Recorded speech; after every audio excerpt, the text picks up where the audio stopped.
हथेली में इस रेखा की लंबाई आपके जीवन की लंबाइयों को तय करता है। क्या धन संपत्ति रहेगी आपके पास? आपका जीवन सुखमय होगा? नमस्कार, बहुत स्वागत है आपका। आज के अंक में हम जानेंगे अपनी हथेली के संबंध में क्या कहती है आपकी हथेली। यदि आप पुरुष हैं तो अपनी दाहिनी हथेली को प्राथमिकता देंगे और महिला हैं तो बाईं हथेली को प्राथमिकता देते हुए प्रिडिक्शन करना चाहिए। ऐसे तो शास्त्र में कहा गया है कि अंतिम निर्णय पर पहुंचने से पहले दोनों हथेली की विधिवत अध्ययन अति आवश्यक होती है। जीवन में देख लीजिए, हथेली में हमारे यह जो होती है इसे कहते हैं जीवन रेखा। इसे इंग्लिश में लाइफ लाइन कहा जाता है। कुछ लोग इसे पितृ रेखा भी कहते हैं। लाइफ लाइन की लंबाई यह तय करती है कि आपकी जीवन कितनी लंबी होगी। यदि ये रेखा साफ सुथरी, क्लियर और निर्दोष रूप से मणिबंध तक पहुंच जाती है तो ऐसे व्यक्ति की आयु शतायु मानी जाती है, अर्थात 100 वर्ष ऐसे व्यक्ति पूरी करता है। लाइफ लाइन की बनावट ये तय करती है कि कितने स्वस्थ रहेंगे आप, जिसे हम लाइफ लाइन के नाम से जानते हैं। दूसरी प्रमुख रेखा होती है हमारी हथेली में ये जो मैं ब्लू से बना रखा है, मैं इस रेखा की बात कर रहा हूँ। इस रेखा को शास्त्र में मस्तिष्क रेखा कहा गया है। आपकी मानसिक शक्ति कितनी मजबूत है, कितना दूर तक सोच सकते हैं आप, कितना पॉजिटिव और कितना अच्छा सोच सकते हैं आप क्या निर्णय ले सकते हैं, क्या डिसीजन ले सकते हैं, ये तय करता है आपकी यही मस्तिष्क रेखा। मस्तिष्क रेखा जिसकी अच्छी है, लंबी है, ऐसे व्यक्ति मानसिक रूप से काफ़ी सशक्त और मजबूत होते हैं। विषम परिस्थिति से बिल्कुल नहीं घबराते, डट कर मुकाबला करते हैं। इसे शास्त्र में हेडलाइन इंग्लिश में और शास्त्र में इसे मस्तिष्क रेखा के नाम से इसे जाना जाता है। इसे हम कहते हैं हेडलाइन या मस्तिष्क रेखा। तीसरी जो प्रमुख रेखा है, ये जो ब्लू से आप देख पा रहे हैं, इसे कहा गया है हृदय रेखा। ये आपकी हृदय की भावनाओं को व्यक्त करता है, आपके प्रेम संबंध को बताता है, आपके हृदय के रक्त संचार को बताता है, जिसे शास्त्र में हृदय रेखा कहा गया है। अक्सर हृदय रेखा शनि या गुरु के पर्वत क्षेत्र तक पहुंचती हुई देखी जाती है। इसे हार्ट लाइन कहते हैं। इसके बाद जो नेक्स्ट जो चिन्ह होती है हमारी हथेली में, भाग्य रेखा।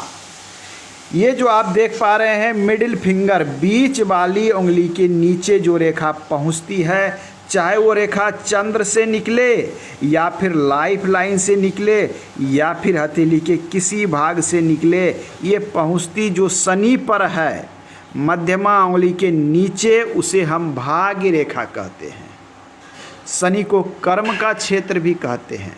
ये भाग्य रेखा तय करती है कि आपके जीवन में धन संपदा कितनी रहेगी, ये धन संपदा कहाँ से आएगी, किस क्षेत्र से आएगी, ये बताती है ये भाग्य रेखा निकल कहाँ से रही है।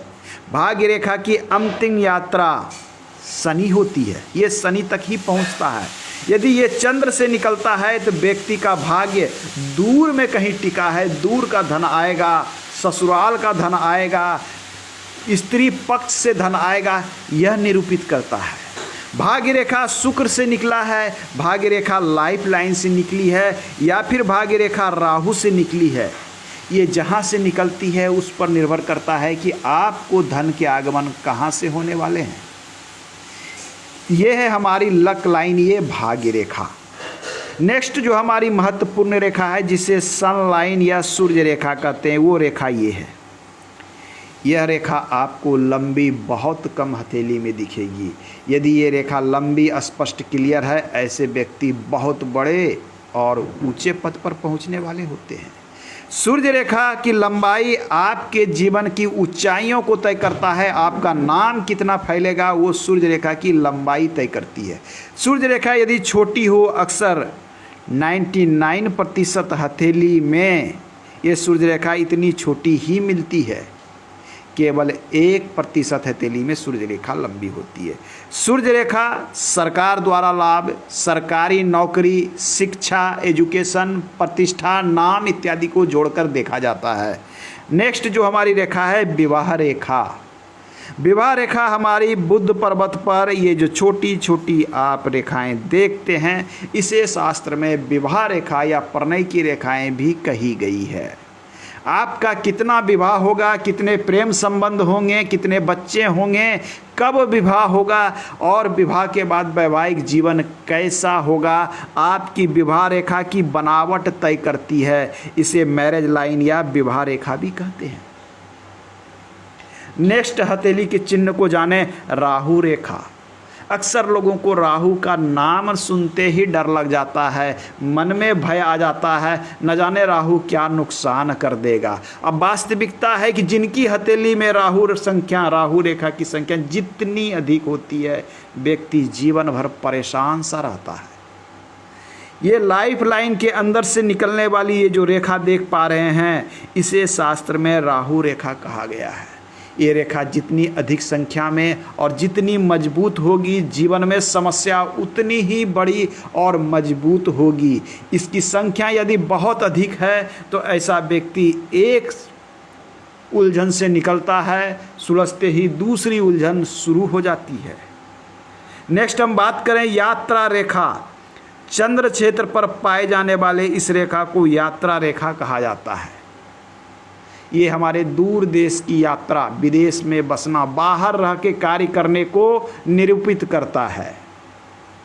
नेक्स्ट हमारी मणिबंध की रेखा, बहुत ही महत्वपूर्ण। मणिबंध की रेखा यदि संपूर्ण हो, यवमाला युक्त हो, मणिबंध की संख्या 4 हो, तो ये अपने आप में एक राजयोग होता है। नेक्स्ट बोले तो हमारे हथेली में एक रेखा होती है मंगल की रेखा। ये रेखा आपके जीवन को सपोर्ट करने वाली होती है, जीवन की सपोर्टिव रेखा होती है, जिसे मंगल की रेखा कहते हैं। इसके बाद एक और सबसे महत्वपूर्ण रेखा होती है बिजनेस या व्यवसाय की रेखा, जो कुछ इस प्रकार से बुद्ध पर्वत पर जाती है। इसे व्यवसाय बिजनेस